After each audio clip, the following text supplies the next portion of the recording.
those who have their video cameras off will not be allowed to ask questions using the microphone. So if you have your video camera off, you should write your questions on the chat. With saying that, I would like to welcome once more Tim for being here. Tim, I'm asking you please to unmute yourself. I will spotlight your video and to give you once more welcome. Thank you, Tim. Over to you. Thank you very much indeed, Erica, and welcome to you all on this, well, I don't know what it's like where you are, but it's absolutely cold and horrible here where I am. And I think we generally find at the moment that the world, compared to what we knew, is in something of an altered state of consciousness. What I propose to do over the next few minutes is to look at altered states of consciousness in many, many different areas. It's going to be fairly wide-ranging, and I'm also going to talk a little bit about some experiences in my own life and how these impact upon you. I'd like to begin by saying that throughout much of human history, people seem to have had this powerful and innate desire to change the way they think and feel. In other words, they've frequently wanted to change their prevailing consciousness for one reason or another. And today, in the threatened and rather chaotic and stressed world that we live in, this is possibly even more so because the prevailing reality is quite grim. So for many people, escaping these harsh realities isn't just desirable, but it's almost an essential survival tool. And indeed, understanding consciousness and being able to control it to some degree is also part of our mission in this life, I suspect. So it's almost as if we often don't like who we are, where we are, what we do, or the way we feel, and we wish to change it artificially using a wide variety of techniques. Now, the ageless wisdom teachings, which are variously known as the Gupta Vidya, the perennial philosophy, or in its modern guise, theosophy, many other different names for it, these are all replete with different techniques as to how we might reach a state of elevated consciousness and indeed some kind of spiritual awakening. These, of course, center on an appreciation and a knowledge that we have a series of subtle bodies as well as the physical body with which we're so familiar. Some of these bodies are, of course, temporary and some are permanent, rather than just being flesh and bone, which so many people think we are. So at the very core of theosophy and of esotericism is the notion that we are eternal, evolving entities. And we can, if we choose to do so, and if we're prepared to put in the effort, we can significantly accelerate our own development. But it does require a great deal of effort, and probably not just through one lifetime, but through a series of lifetimes. Now, different esoteric and spiritual traditions talk about initiations of one sort or another. And these initiations are essentially uplifts or upgrades in our consciousness. And they can be very rapid expansions of consciousness. But then there are other ways that we can also do this. But ultimately, when our consciousness develops over many, many lifetimes, this will eventually lead us out of the human kingdom altogether and into the superhuman realms. But for most of us, and myself especially, I think this is a very distant aspiration. So those people who pursue one kind of spiritual path or another have the common goal of wanting to develop their various principles far more rapidly than would occur naturally. And the process of accelerating things massively is called alchemy. So we're all practicing, those of us who are trying to accelerate this consciousness are all practicing a kind of spiritual alchemy, shoehorning many thousands of years into 1, 2, 3, or a shorter number of lifetimes. Now, this theosophical holy grail, if we might call it that, involves making that vital connection between our 4 lower principles and our 3 higher ones. Let's just remind ourselves what these are. Many of you will be thoroughly aware of them, but I think it's important just to remind ourselves of what we're talking about here. We have a personality which lasts for a single life, and this consists of our physical body and its vital energizing principle, which we call the etheric body, the desire body or astral body, and the lower mind. These are all just vehicles for this one life only. As well as that transient personality, we have a permanent individuality, our soul, if you like, to give it a crude name. And this consists of 3 much higher principles: our higher mind, manas, as it's called in Sanskrit, our wisdom intuition principle, or buddhi, and our spirit. And this forms the triangle, the threefold part of our ongoing individuality, which goes on from life to life. And we talk a lot about trying to unite this lower part, the personality, with the higher part, the individuality. A lot of people talk about the fact that they have a soul or think they have one, but they usually only have a very vague idea, or often a highly distorted notion of what this actually is. And most human beings, it's fair to say, haven't made that crucial link between the higher and the lower self. And indeed, a lot of people don't realize at all that they consist of these 2 very different and often opposing bodies. These 2 bodies, the personality and the individuality, are often at war with each other because they have very, very different needs and aspirations. But if this vital pathway between higher and lower self isn't developed, or if it is developed and then it's neglected, and if it's neglected long enough through a series of lifetimes, then it begins to atrophy and it begins to vanish. And then the fate of these people is actually quite a dire one, but we won't actually go into that anyway. But these people are effectively disassembled and their constituent parts recycled in the great grinding mill of the cosmos. So some people on the spiritual path, through various means, are trying to actively awaken soul consciousness through various techniques: study, service, meditation. We've all heard these words many times, but these are well tried and tested ways of trying to accelerate that consciousness, along with the elimination of unwanted or undesirable habits and possibly changes in lifestyle as well. These techniques usually produce gradual but slow and incremental expansions of consciousness, with perhaps just the occasional sudden burst of illumination, but not always. In the wider world, outside esoteric circles, a great many people now appear to be perpetually trying to elevate, excite, modify, or even obliterate their prevailing consciousness in some way for all sorts of different reasons. And the popular ways of achieving immediate changes of consciousness are through such methods as sex, entertainment, food, alcohol, visual media, sport, and music. And I shall be speaking quite a bit about music in a little while.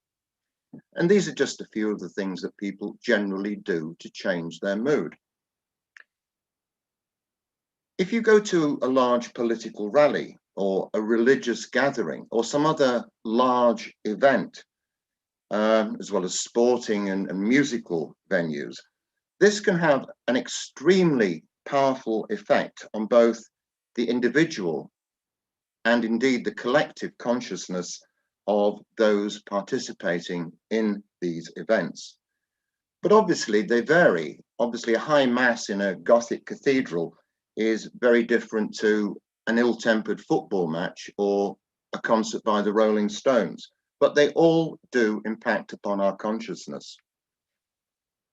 So if we look at what we know of human history, it's hard to ignore the fact that humanity spent much of its time actually trying to change this consciousness. And there are, I think, three principal reasons, possibly others as well, but three principal ones. The first is that life is often deeply oppressive and harsh, difficult and unpleasant for many people.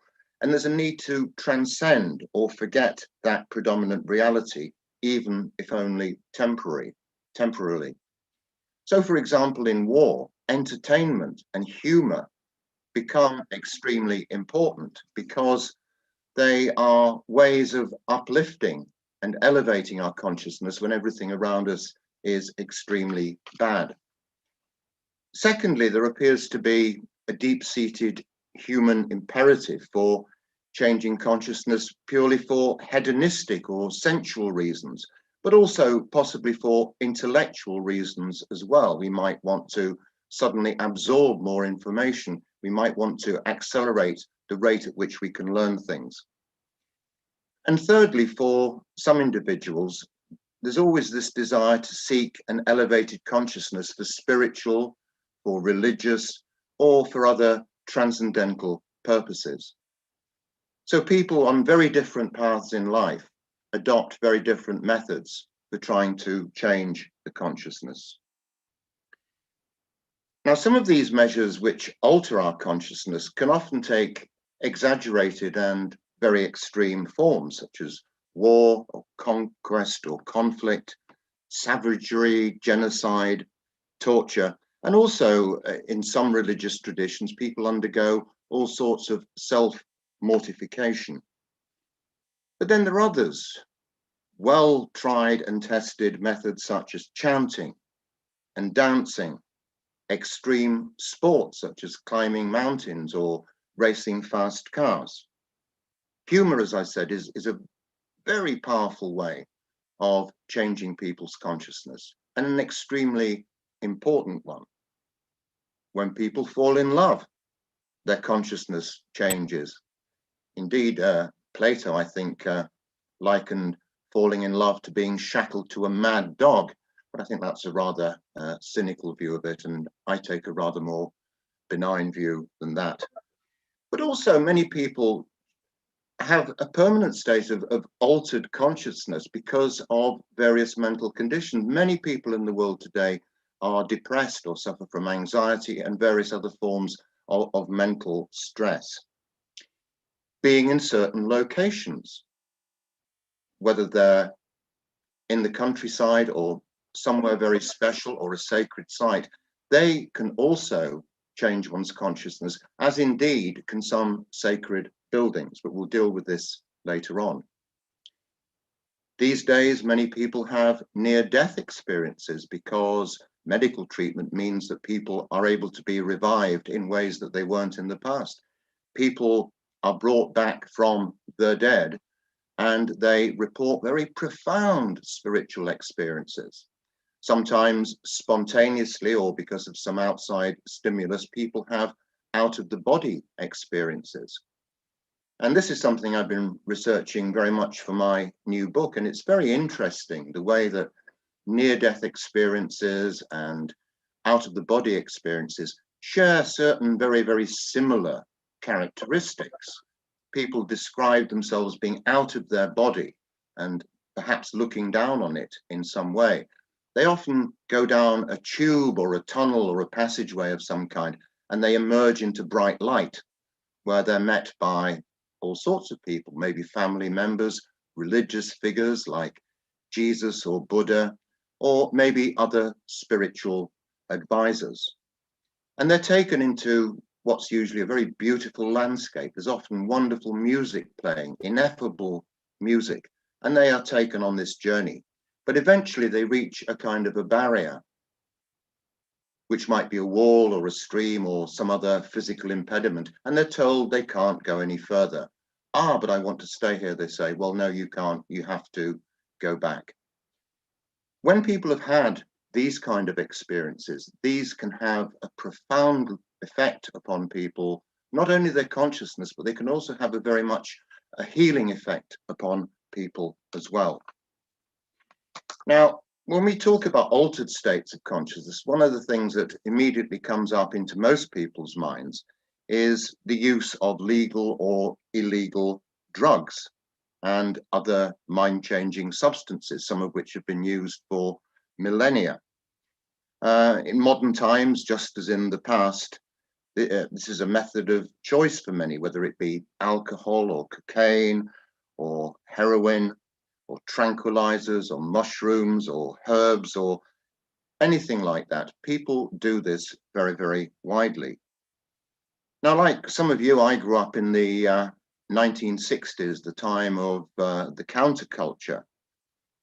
And one of the principal things about this was the use of drugs, principally things like marijuana, but also things like LSD, lysergic diethylmide 25, to give it its proper name. And this was a very, very interesting but short-lived phenomenon, because it wasn't just hippies and musicians and celebrities taking it. You were finding people in business, the heads of corporations, taking this. And yet it actually went out of view very, very quickly. It was used for a lot of scientific research in the 60s and 70s. And I believe that research into LSD has now resumed in some academic institutions. I don't want to make this a drug confessional, but I do have to admit that I did actually try LSD back in the 1970s when I was perhaps a bit younger and more stupid than I am now. And it's certainly not something that I would recommend, but personally, it had a very profound spiritual effect on me. These drugs, they're not to be recommended, and certainly LSD is not what you would call a recreational drug at all, even though people did take it for those reasons. And one of the common feelings that many people used to describe about this was that they felt this connection with a much wider cosmos. They felt as if they were almost linked up to the cosmos. And indeed, many writers, people like Timothy Leary and others, wrote extensively about this. And I'll be talking a little bit in a while about a man called John Lilly, who did some particularly interesting experiments about this. So these experiences can have a powerful impact on people, but it's not really the answer to these things at all, because these things are just temporary portals. They're not actually creating a permanent form of elevated consciousness. They're just providing a keyhole for which people can go through. So I think this is why there has to be this great caution about using these kinds of things, because they are not toys and they are not to be abused. And so I would caution anybody, as indeed many spiritual people have, not to use these things unless it's under some kind of supervision.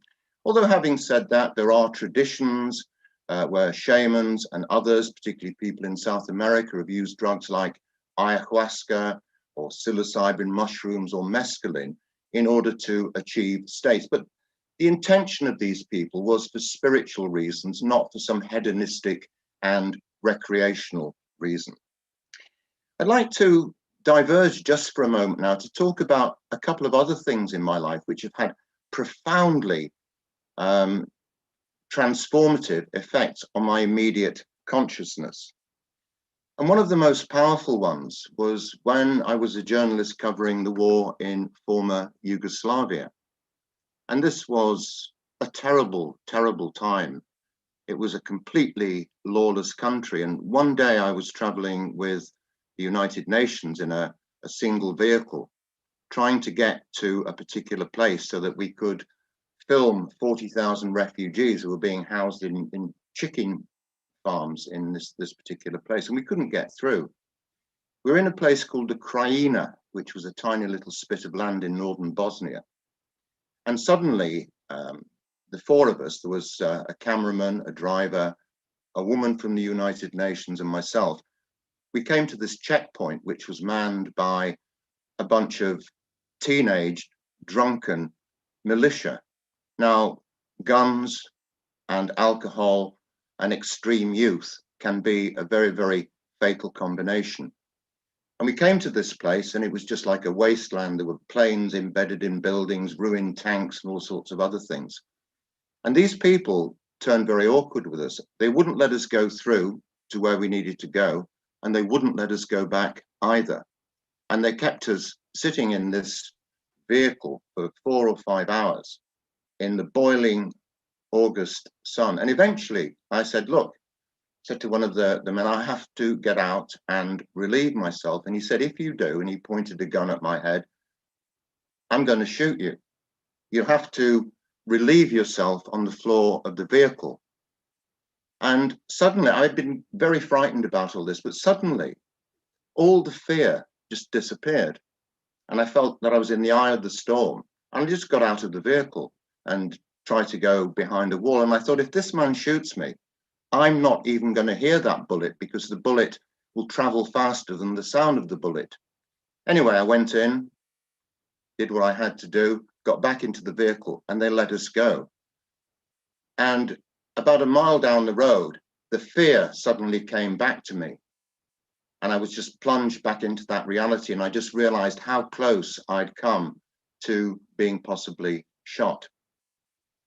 So that's one example. Another example was once I had to drive all the way from Berlin to Odessa in part of an army convoy to deliver some medical equipment to the Ukraine. And to cut a very long story short, I went for about 72 hours without any kind of sleep at all. I don't know whether any of you have ever been through this, but it's an extremely weird experience. And you actually feel that your feet don't touch the ground. You can't add up simple numbers. Your powers of speech start to go. Any kind of logical thinking begins to go as well. And this is why sleep deprivation is used by interrogators and torturers, because it completely breaks down the person who you normally are.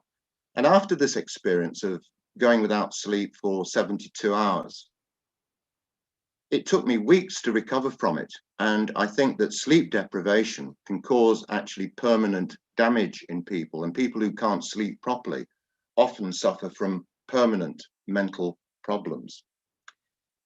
And the third example of this, which I'd like to give you, was back in 1995, and I was in the Isle of Man covering a number of stories, including the motorcycle racing there. And one afternoon, we were in a churchyard where there was an ancient standing stone, a leaning stone. And I was sitting there watching a man with his hand against this stone. And I watched him for a few minutes and then wandered over towards him and asked him, what are you doing? And he said, oh, I'm just taking the energies out of the stones. Why don't you have a go yourself? And so I put my hand on this stone, and it was almost like putting my hand on a live power cable. Something went into me and just surged through me and produced this state that I find very, very difficult to describe even now. But for a few moments, I had an insight into my own consciousness, which I'd never had before. And I knew at that moment my life was going to change in a major way. And it did. My life over the next couple of years just completely disassembled, and I was put onto a new path. Okay, so we mentioned this business about psychedelic drugs. Well, there's a man called John Lilly. You may have heard of him. He lived from 1915 to 2001. He had a very highly eclectic career. He was a physician, a neuroscientist, a philosopher, and a key member of the counterculture like Ram Dass and Timothy Leary. And like them, he was quite fascinated by the possibilities of LSD, but he was also a consciousness researcher as well. And in World War II, he carried out high altitude research. And then in the 1950s, he began pioneering research with communications with dolphins. And he became well known because he developed the first of what's known as an isolation tank. This is basically a dark, soundproof tank filled with warm water in which people float for long periods of time. And they wear masks and their ears are plugged. And the idea is to deprive people of as much sensory stimulus as possible. And Lilly and his colleagues, they actually tried this out for themselves. And then they decided to actually combine this with the use of LSD in these tanks. And they reported extreme revelations about consciousness which began to emerge. And Lilly wrote about all this in a book called The Center of the Cyclone, an autobiography of inner space. And he eloquently describes how these sessions provided panoramic insights into his own mind. Just to give you a brief quote from this, it was in this state that I experienced myself as a melded and intertwined with hundreds of billions of other beings in a thin sheet of consciousness that was distributed around the galaxy. It was a membrane. So this is this idea that in that state, in that tank of isolation, he was able to connect with a much wider universe because all the physical senses had been shut out. Okay. Now, people use all kinds of things to also try and change their consciousness. And one of the things which is probably a very bad thing in the world is the misuse of alcohol. And with all the dangers involved, it still remains a very popular choice for many people, although obviously in theosophy, we tend to discourage it. And in some religions, such as Islam, it's entirely prohibited altogether. So in contemporary spiritual circles, I think the idea is that we have to do these things ourselves. We can't rely necessarily upon taking a pill or some substance in order to achieve enlightenment. Although I think it's important to accept the fact that some people do this, because there are many different ways of treading this particular path. Now, expanding consciousness, understanding who we are, understanding the real inner being, has been at the heart of many traditions for longer than we can remember. And we'll recall the ancient mystery schools in places like Egypt and Babylon and Greece and elsewhere. And these were all about ultimately understanding who we are and changing consciousness and providing spiritual insight, and that we were divided into two people, a permanent part and a temporary part. Now, although these schools were officially closed down by probably the 5th or 6th century, they are said to still secretly exist in many countries. And indeed, some of the things they taught have been enshrined in other traditions, such as Freemasonry, for example. The mystery schools existed in two basic forms. There were the lesser mysteries for the masses or for the people just starting out. And the basic knowledge was given out to these people. And then there were the greater mysteries reserved for those who were perhaps a bit more sophisticated and spiritually mature. And these more serious and advanced candidates were dispensed much deeper strata and levels of wisdom. The greater mysteries often centered on recreating the death experience, so that the candidate for initiation often underwent a very prolonged period and very intense experience, sometimes lasting for perhaps 3 days or more. before finally being reborn. And I think this is what is very interesting. A lot of different traditions talk about being reborn. Christians talk about being reborn again to Jesus. And I think this is what often happens with consciousness. When we do have these profound experiences, it is almost as if we have become another person. Not necessarily that we've lost who we were, but that we've added something to our armory, added something to our knowledge, added something to experience. So those undergoing these kind of initiations in the mystery schools underwent all sorts of techniques to recreate the death experience. And it was said to be very, very ritualistic and ornate and very, very complicated. And indeed, mind-altering substances were almost certainly used then.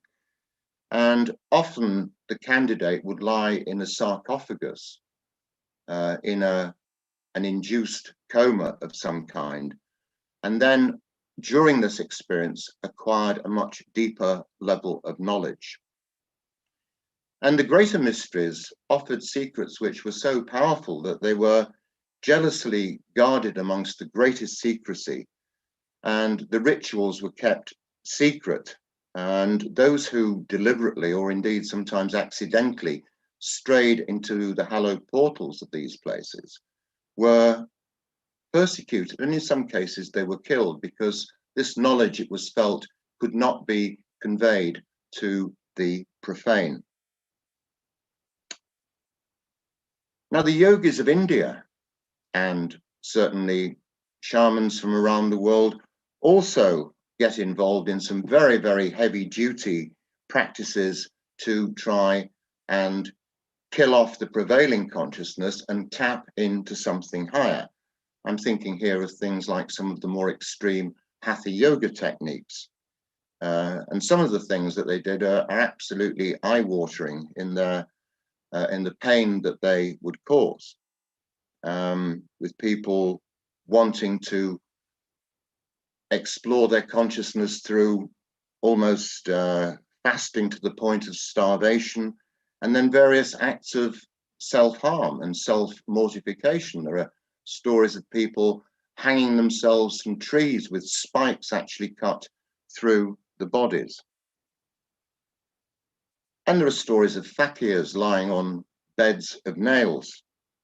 And in some cases, initiates will be taken up into the mountains where it's very, very cold at elevated heights, and a wet blanket will be draped around them.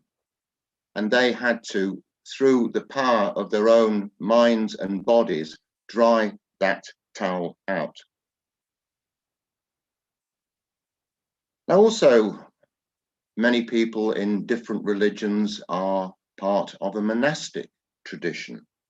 And many of the Christian denominations and other religions also practiced silence, fasting, isolation, even self-flagellation, in the hope of achieving some kind of enlightenment and communication with God. And ascetics throughout history have undergone prolonged periods of separation and often sensory deprivation in their quest for deeper meaning and deeper communication. But of course, solitary confinement is also a punishment for recalcitrant prisoners, or else as a prelude to something even worse. But whatever happens, this isolation does change consciousness. And I think it's changing a lot of people's consciousness in the world at this moment, because so many people feel isolated from their friends, from their families, from their work, and from all the other things that they're used to. Personally, I find that isolation and spending a lot of time alone is one of the most potent spiritual techniques that I've learned personally. I mean, I don't live in a cave or anything like that. I live in a small house on the edge of a small town, on the edge of a larger conurbation, but I am surrounded by countryside. And usually it's very quiet here. And I find that the noise and the bustle that you get in towns and cities, I find it increasingly difficult, because those vibrations jar very much against me at the moment. and they do produce an altered state of consciousness, but an altered state of consciousness that I don't actually want. So I think it's important to understand that this is why Madame Blavatsky and the Masters of Wisdom that she identified in particular, they prefer to live in these far-flung locations that was mentioned earlier on. You know, they don't tend to live in the middle of London or New York or Tokyo or any other big city. They live in the comparative isolation of the mountains. Now, perhaps the most important way, perhaps the most important way for most people at the moment, particularly those of us on a spiritual path, to explore expanded consciousness is via one of the many different techniques of meditation. And this has become a very important technique for me. But it's also taken a lot of effort. But it does appear to be one of the most time-honored and effective techniques for inner exploration, as well as calming the body. And I think meditation has a great healing effect, as well as helping us to explore our consciousness. And it's been well demonstrated scientifically that even brief periods of somehow freeing the mind from all the depression of the past and the anxiety of the future and learning to live in the now is something which really promotes health and well-being. The problem, of course, for many people, especially in the West, where meditation is still something that's comparatively new for most people, is that it isn't easy at all. It does require a lot of effort, and people try it and then give up very quickly because they're not getting the instant results that people expect in this world where it's all instant gratification. But meditation not only calms the mind and the body, it helps us to get rid of what we often call the monkey mind, this mind, this chattering mind that's constantly moving from one thought to another, a mind almost not in control of itself, but just going down these endless spirals of connected and sometimes disconnected ideas. Meditation helps us to focus on our concentration, and it can also give us this sense, very powerful sense, that we aren't alone in this universe. We are intimately connected with every part of it. It's a very demanding, but I think a very worthwhile discipline. And more people these days are appreciating how effective it can be. In some countries, it's now being tried amongst young school students, and it's having remarkable results. I don't imagine it's that easy to get a bunch of 6 or 7-year-olds to meditate, but apparently people do this, and they say it does produce very, very good results. But in some places, meditation still faces opposition and skepticism, and also opposition from mainstream educationalists. And in some countries like Greece, the Orthodox Church recently criticized the use of meditation amongst children as being somehow un-Christian. I don't know how they came to that conclusion, but this is what they said. But also, meditation has now entered the workplace.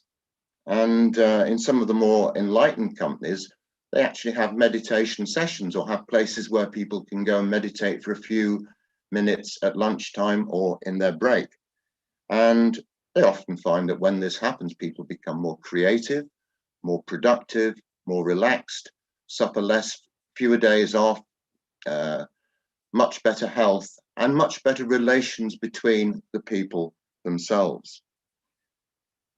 So meditation can also take a number of other forms. I mean, there are so many different types of meditation, which we haven't really got time to go into today, but visualization, mindfulness, and some of the more gentle yoga techniques.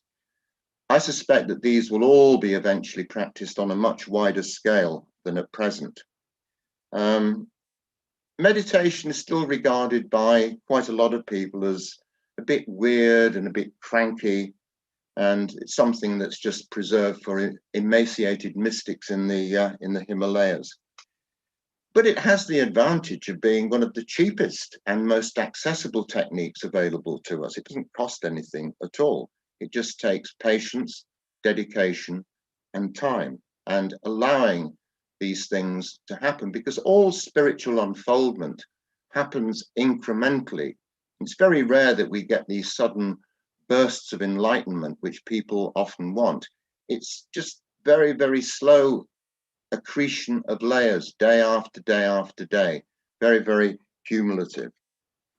But once we get to a certain point, and experienced meditators say that they can meditate walking down the street or on a train. They don't need to be sitting in a quiet room somewhere. It's a state of mind which they can then start to switch on. And if we can reach this elevated, altered state of consciousness in that way, then that's really something I think we should aspire to.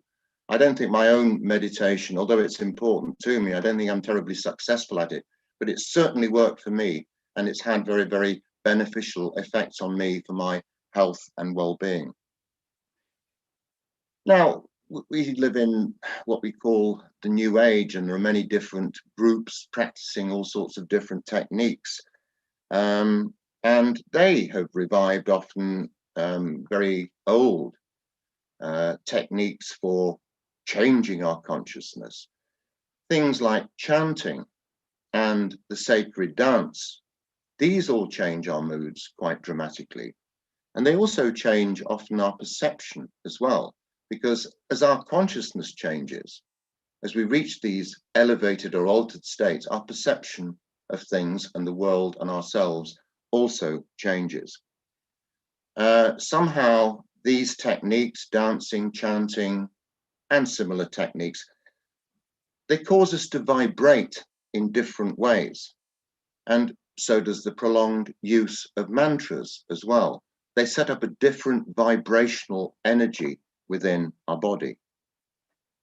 And this is why human beings have always loved ceremonies and rituals, because these do exactly the same thing.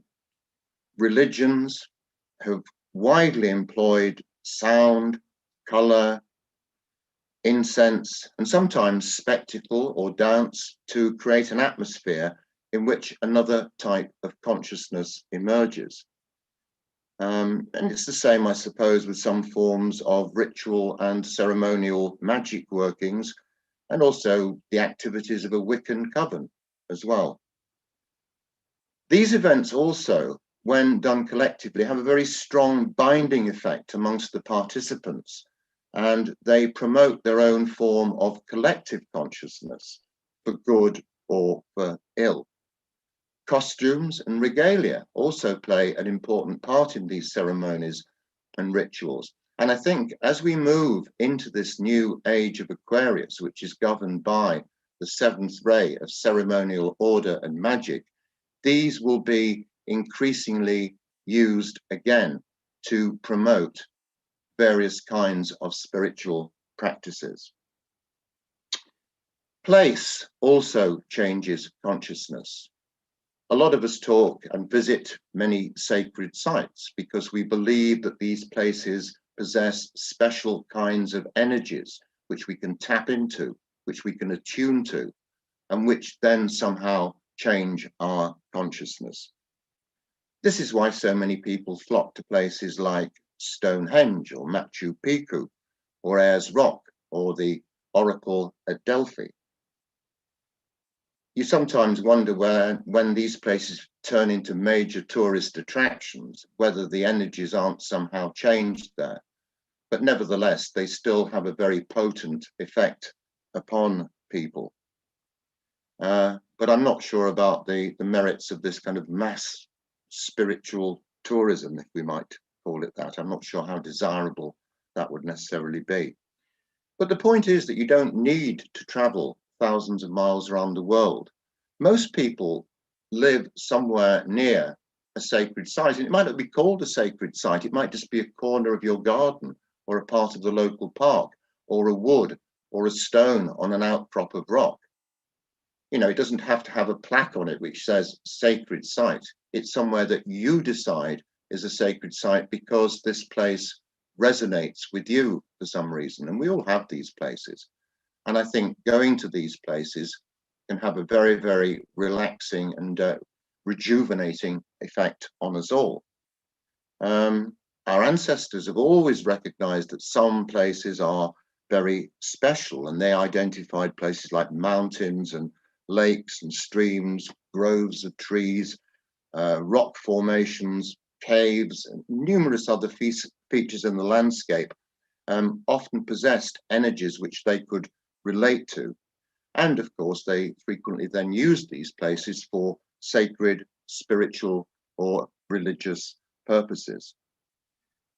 Sitting by a waterfall when it's in spate, or walking across an ancient track across a bleak moorland, or finding yourself deep in very rich woodland, can all have quite astounding effects on the way that you think and feel.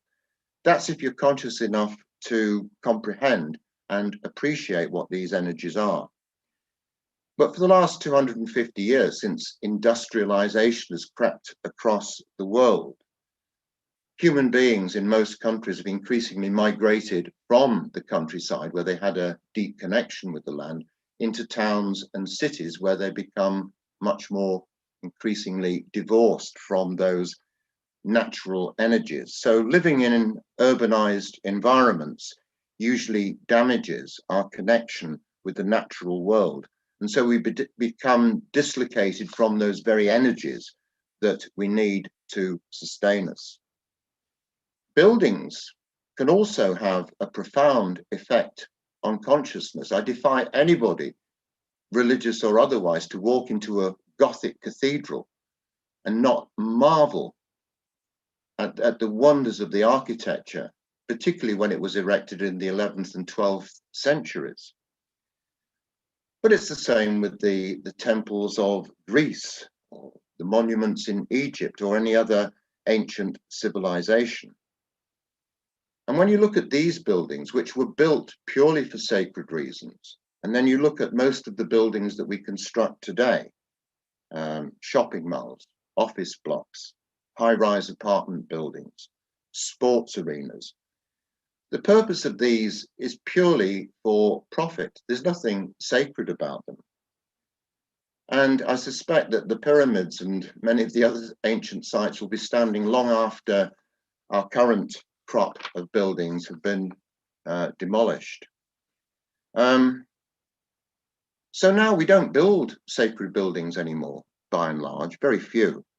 And most are just built for utilitarian reasons. And most are actually very ugly, a lot of buildings.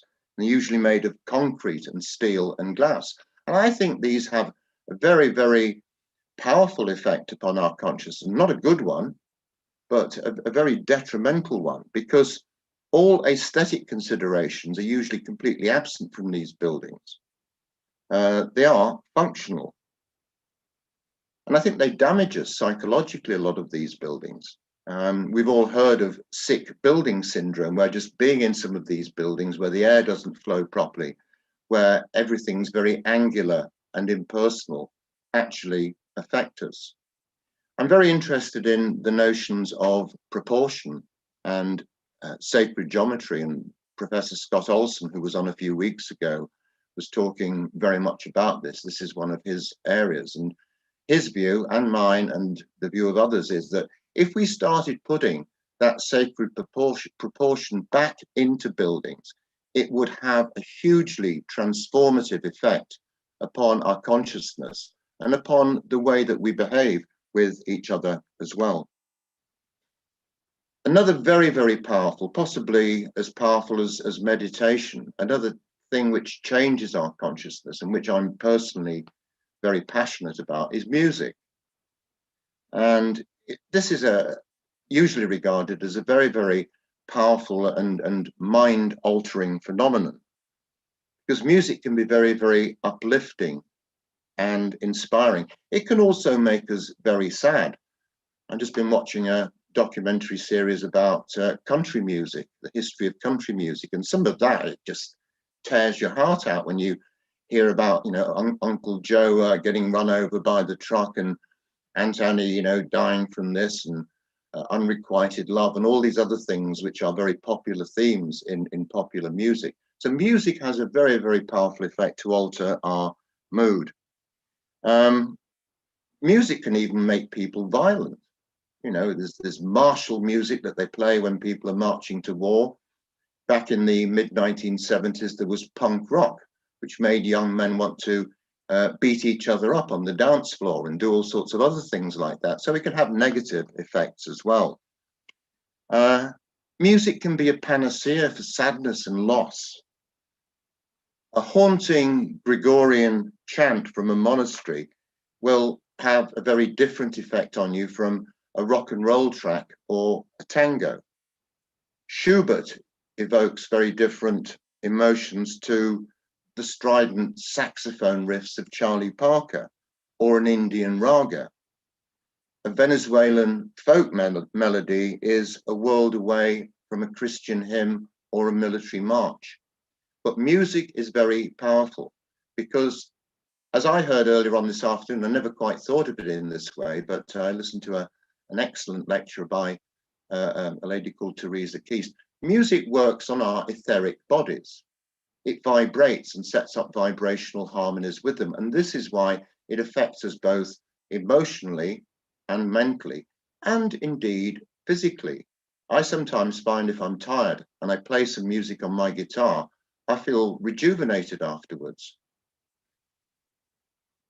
So music is something that features in many, many people's lives. And I don't know that many people who don't like at least some form of music or other, because they know how powerful it can be. So just to finish this talk, I'd like to just give an illustration of how music affects us and the world around us. And this is in the fascinating research work carried out by the visionary Japanese scientist, Dr. Masaru Emoto, who died in 2014. And he found during his experiments that water is affected, indeed it's impregnated, by consciousness, by thoughts, by prayer, by emotions, and especially by music.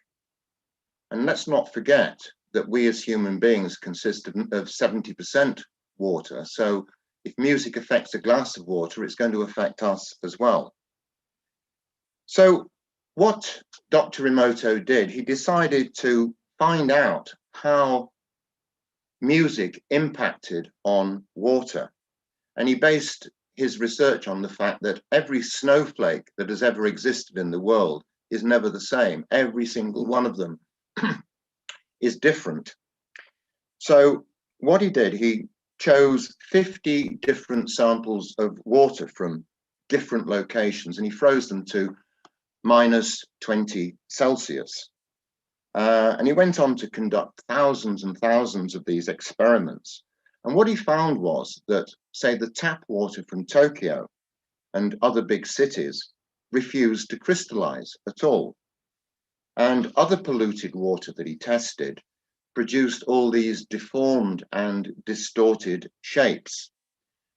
But he found that the natural water from streams, from glaciers, natural springs, or even music, or even water that had been blessed or had had people chanting around it, produced complete and beautiful crystals. So when he decided to actually try different forms of music on the water, he placed various bottles of distilled water between two loudspeakers and played various different things. And the results were quite astounding. He found that Beethoven's Pastoral Symphony, with its very bright and clear tones, produced wonderful and elegantly formed crystals. Mozart's 40th Symphony, which is dedicated to prayer and beauty, also produced elegant and delicate crystals. He also found that Chopin's music produced the same. But he also found the water responded very differently to other forms of music. Harmonious music, such as classical symphonies, some jazz, and melodic love songs, produced beautiful symmetrical patterns, while more discordant music, or songs with obscene lyrics, or heavy metal and raucous genres, produced really ugly and deformed and asymmetrical shapes. So therefore, music does affect us mentally, emotionally, and physically, whether we understand this or not. Oh, I think most people do. Most people understand how music does affect them. And Dr. Emoto actually took this work even further. He took 2 bottles of water. On one, he wrote the word fool, and on the other, he wrote the word thank you on the labels. Now, of course, water can't read, but the one that was had thanks on it produced wonderful crystals. The one that had fool on it produced distorted crystals. So to sum up, negative thoughts, nasty words, and polluted water produce disharmony and misshapen ice crystals. And so does, of course, things like electromagnetic radiation and pollution on us all. These also impact upon our consciousness. So whether we're alone on a mountain or participating in some sacred ritual or meditating, we're all somehow altering our states of consciousness in one way or another. And whether we know it or not, we're in the process of changing our consciousness all the time. That's it for me. Thank you very much indeed for listening. Thank you very much, Tim, for such a wonderful presentation. And before opening for questions, I will play a music written by Tim. Oh, no. You don't want 1 minute? Well, you can, yes, please do, yes. 2 minutes. Okay, just let me share once, because he was talking about music, so you have to listen to it. Yes. And then, let me see. Okay, just a minute. I will play only 2 minutes.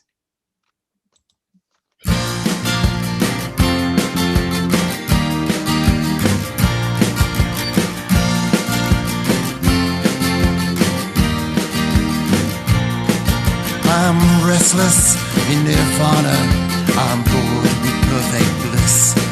Metaphysical martinis have got me in their grip. Get me back on the physical plane. Give me a body, give me a brain. Send me back to Earth school again. Send me back to Earth school again.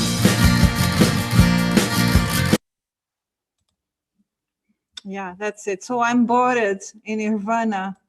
Do not unmute yourself, Tim, please. I'm asking you to unmute yourself again. Because if you mute yourself, then just stay unmuted.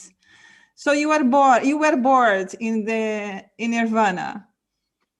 Well, no, I was just imagining that I might be bored eventually if I spent too long there, because I think, as human beings, we are restless. And even when we get something good, we always want to move on to something. Well, I do. I don't know about other people, but I get bored very, very easily. And I imagine if you're kind of sitting up in David Chan, whiling away the millennia or however long you've got there, you might eventually think, well, this is all very well, but we can learn far more by going back to Earth and experiencing all its wonders and its horrors and its extremes of emotion and all the rest of it, because this is how we learn things, isn't it, down here on the physical plane. And as much as many of us might be looking forward to that little bit of rest and relaxation between lives, you can have too much of a good thing. So it was a bit of an ironic song more than anything else. I know, it's suitable for a bodhisattva. Anyway, please, I would like to remind you, you cannot unmute yourselves for security reasons. If you would like to ask a question, raise your hand like David Perry has just raised the hand on the blue chat, or write your question. Oh, Graham, I can see you are raising literally your hand. If you raise your hand literally, you have to know that in the screen that I have in front of me, I can see only 25 persons, and we are around 60. So I cannot see everyone raising the hand literally. So say in the chat if you would like to ask a question, and we will give the word to you. So David Perry, please, I will unmute you so you can ask your question. Hello, David. It's at least an hour since we spoke. Thank you, Tim, for such a superb, enlightening talk with so many facts, both from the past and the present, and covering all sorts of things which give us altered states.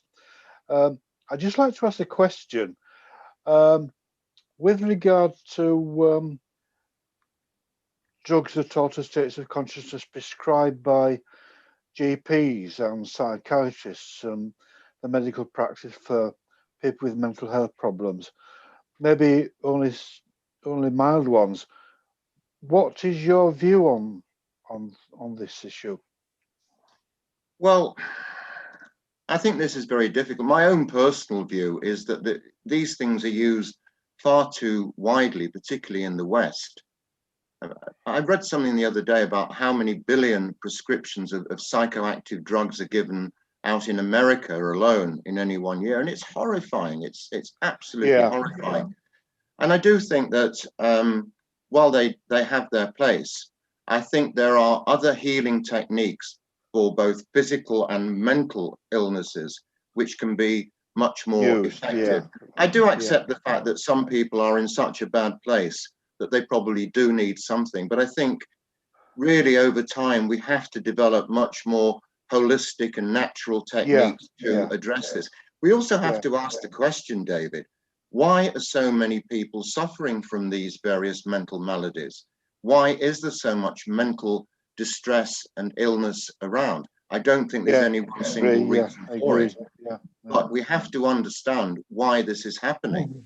I mean, I'm sure our ancestors suffered from the blues occasionally, but I don't think there was this kind of mass feeling of dejection and rejection and feeling that life is not worth living. And I know that during the present difficulties, mental health difficulties have gone through the roof. And I'm sure when they release the statistics, they will show this. And they will also show that many people have committed suicide as well, because they simply cannot stand it anymore. So I'm not trying to dodge a question. I don't know what the answer to it is. I think you've given me I think we make use of these things far too widely, and we should be looking at other techniques. And maybe music is something we should be looking at more. You know, it's something which is easy to access, and it's something which does lift our mood. And I personally have spoken to people who've had a lifetime. I know people who've spent years on these kinds of drugs, and then they've gone on to some kind of, for example, talking therapy. And that doesn't necessarily mean with a trained therapist. One person said to me, they found a new good friend, and just by talking to them, they found it was much better than, you know, popping a Prozac or something like this. But obviously it's going to vary from person to person, isn't it? I think GPs are becoming more enlightened with regard to other holistic therapies. It's just taking time, but I think out of this pandemic, things will perhaps get better, and perhaps more work will be put into understanding why people are becoming so much in need of these drugs. All right. Thank you, Tim. Thank you. Thank you, David. Thank you very much. I would like to give Graham. Where are you? Here. Yes, you have a question, please. Yes, this question may follow on neatly from the last one and what you were just saying. I think we all agree that drugs like LSD don't have any permanent, long-lasting effects.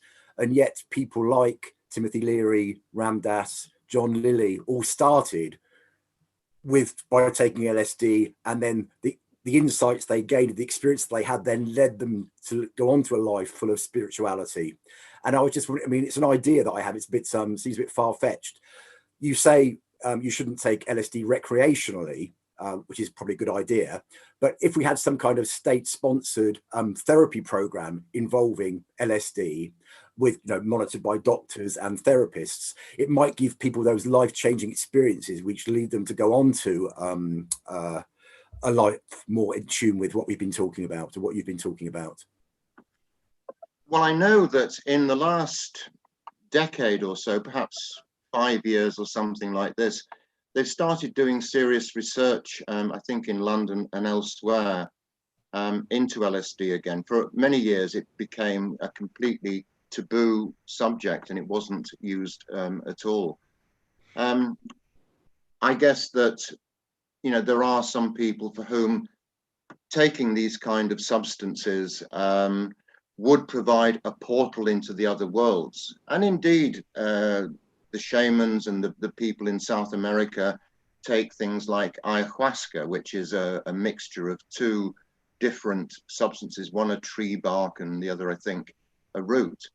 But this, you know, it's quite a heavy duty experience. Many writers have spoken about this. I think David Icke and others have experimented with this, but it's deeply unpleasant. I mean, people end up vomiting for various hours before getting into this wonderful transcendental state. But then, you know, this is not particularly, you know, for everybody.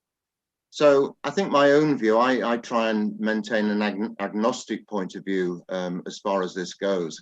And I think we have to be very, very careful about all the substances that we use and ask ourselves why we use them.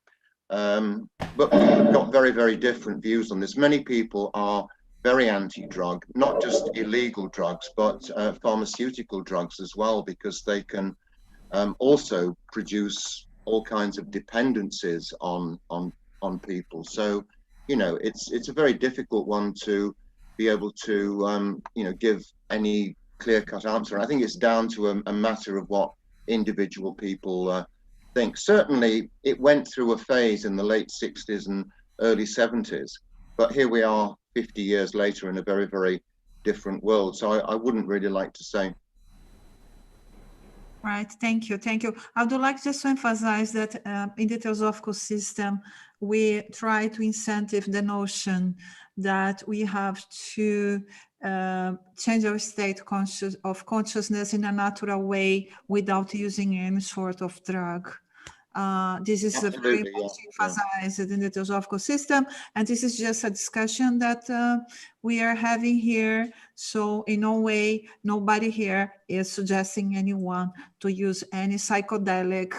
Absolutely not. Absolutely not. We mustn't this discussion. There has to be very clear that drugs have ruined the lives of a lot of people around the world, and there is a lot of people struggling against addiction.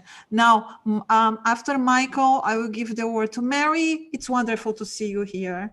I was searching for you. You know, you saved our life last week. Michael, please, you have the word. Thank you, Tim, for your talk. Tim, I was having a discussion the other day with friends where they mentioned when Princess Diana died, there was a huge sort of change of consciousness throughout the world. But when you have the figures for the COVID deaths, it's not nearly the same reaction. And I just wondered if you had any thoughts between the archetypes of the mind, for example, the death of a princess, in relation to changes of state of consciousness. For example, Diego Maradona dying, there's a whole sort of global emphasis on him. I just wonder if you had any thoughts on changes of consciousness and the archetypes of the mind. Well, I do, as it happens, Mike, because one of the organizations I'm very interested in is the Institute of Noetic Sciences in America, an organization co-founded by Edgar Mitchell, the astronaut. And for many years, they've been studying all these sciences of the mind, the noetic sciences. And what they did, they set up and have set up a number of random number generators around the world. And these are just little boxes which just continually generate these random numbers, but occasionally they start to show coherence. And about half an hour before Princess Diana's death, these random number generators around the world started all reacting to something before it had actually happened. When the event itself happened, these things went absolutely crazy. And it's because Princess Diana was an internationally recognized figure who was known by probably the most famous woman in the world, in fact. But they also found that the same thing happened before the attacks on the Twin Towers in 2001. But these random number generators also react to local events. So if some big Bollywood star dies in India, someone perhaps who's not well known outside India, but is hugely popular in India, the random number generators in that locality start to respond to it. So clearly there is some form of collective consciousness at work here. And somehow consciousness, this proves that consciousness can affect physical machines. And it means that our consciousness is connected as well, because otherwise, how could it all affect these particular machines as well? So I think what happens is that when you get a particularly dramatic effect, this produces an effect on these machines and indeed on the world. But when you get something that's more gradual, like the COVID crisis at the moment, which there's no single one event in it which causes these things to spike. It's an event which develops over many weeks and months and possibly years as well. And therefore, people perhaps adjust to it much more rapidly than they do when they hear the news of Princess Diana or some other major world figure dying or some other major event happening. All right. Thank you very much. Thank you. Well, we will have two more questions, one from Mary and another one from Stephen, which is on the chat, and we will close our session today. Before closing, I would like to remind you, please do not share the Zoom link for the meeting with anyone. If you would like to invite your friends to join the meetings of the European School of Theosophy, please send the link of our website and tell them to subscribe to our newsletter. We were victims of Zoom bombing last Wednesday. It was sort of fun. We had quite a very lively meeting, you know, but we do not want to go through that again. So to avoid that, please keep the Zoom link for yourself. Do not share with others. Mary, please, I hope you and Ed are all right. You have the word. Thank you. Thank you, Tim. I have a question as another musician here. I have always, when deeply troubled or have lost a friend or something to death, I've sat down and just played 3/4 time music. And I thought that was just me. I just found it to be very soothing, very peaceful, the 3/4 time specifically. And then a friend of mine, Jacqueline Schwab, you may know her, she did a whole concert on 3/4 time to kind of calm us just before the election. And I found that to be very calming, and I shared my thoughts with her, and she said that she felt that 3/4 time did have a special meaning, and I wondered if you thought so too, or it was just the two of us.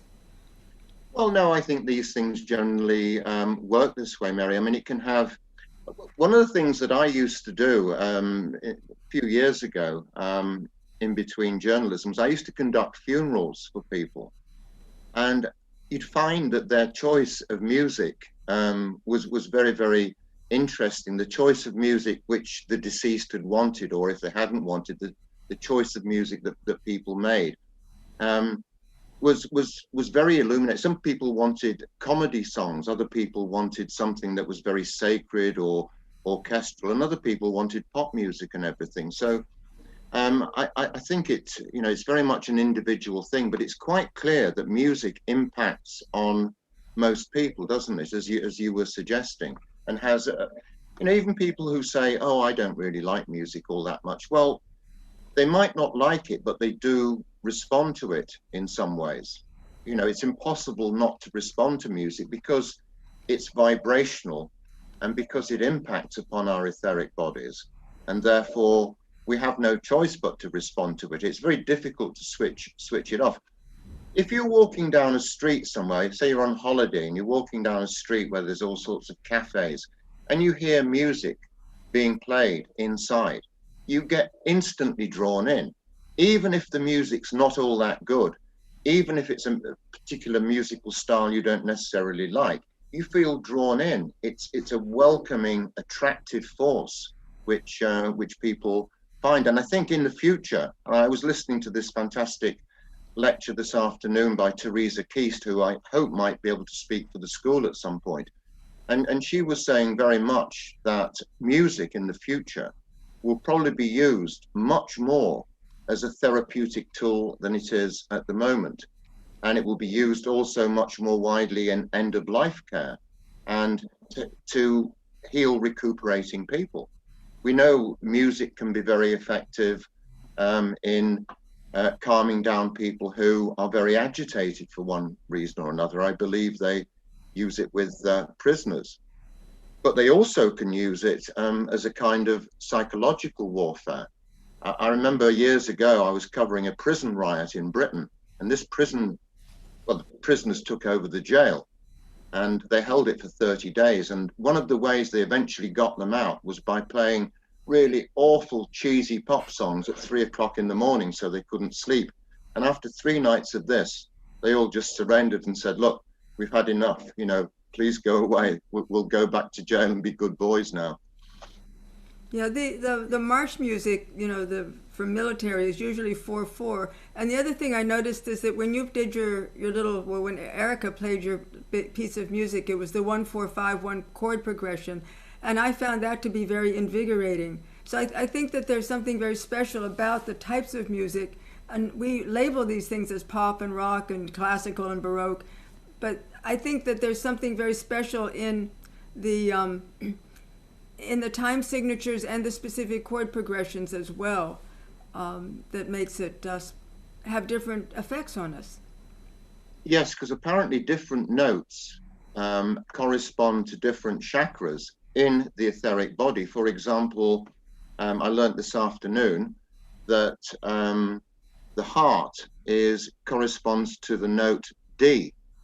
And this is quite interesting because D is a chord that I use a lot in my own music. I find it very, very harmonic. I like this particular chord, and it vibrates against my heart. And this is why I perhaps overuse it in my own music. But the other chakras correspond to other different musical frequencies also. And D is a common key in trad music, traditional music. Not just because fiddles can play it easily, but it seems to be very popular. And it's popular in country music. As I say, I was listening to this very long 20-hour documentary on the history of country music, and I was watching them playing, and a lot of them are playing D, A, and G a lot of the time, because it's one of those, apparently in country music, they don't like minor chords very much. Yeah. All right. Thank you, Mary. Thank you, Tin.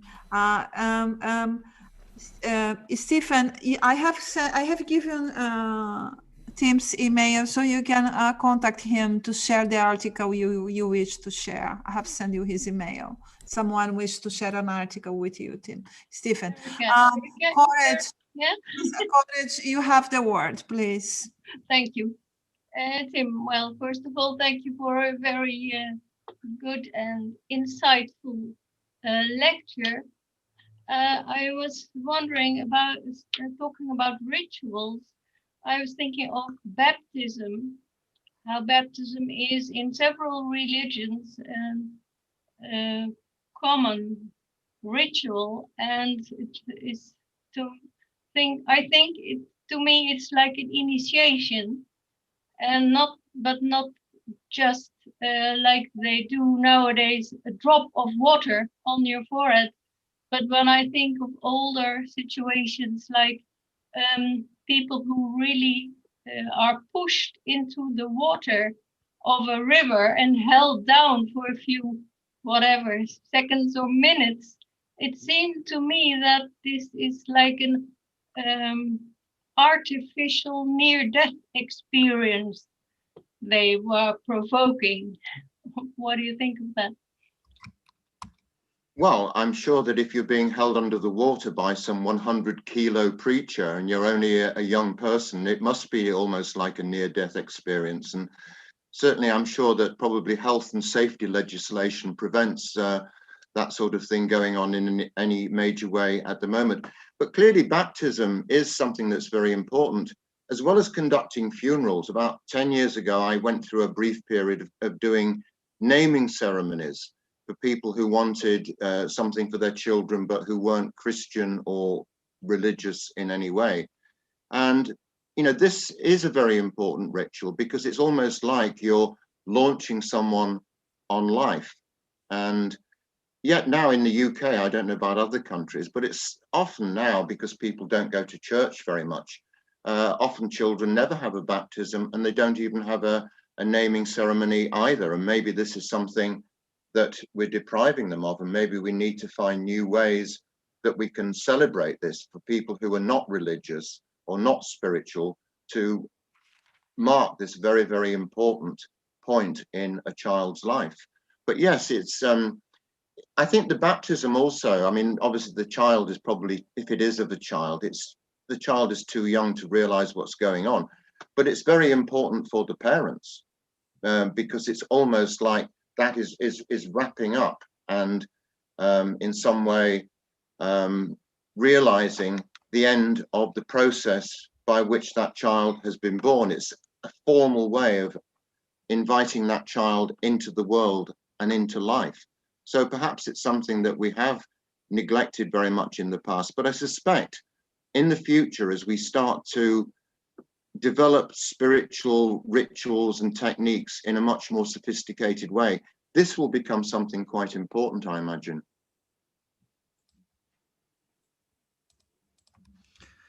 Thank you. Thank you. Thank you all. So college and the theosophical system, or in general, water means purification. So the process of baptism involves a series of, it's a ritual to purify and, let's say, seal the soul with the physical body. And I'm sure there are baptisms in some other cultures that they cause an altered state of consciousness. But as things said, the case of baptism, at least in the Christian tradition, it's very unlikely to lead the person who is baptized to have an altered state of consciousness, because it's very fast. So thank you all so much. Think that it was a wonderful lecture. You have many thanks and compliments for you. And thank you very much. I cannot see you there, for helping to with the security of the meeting today. And we are closing our today's session, and we will do so playing again very briefly while you leave Tim's music. Thank you all very much.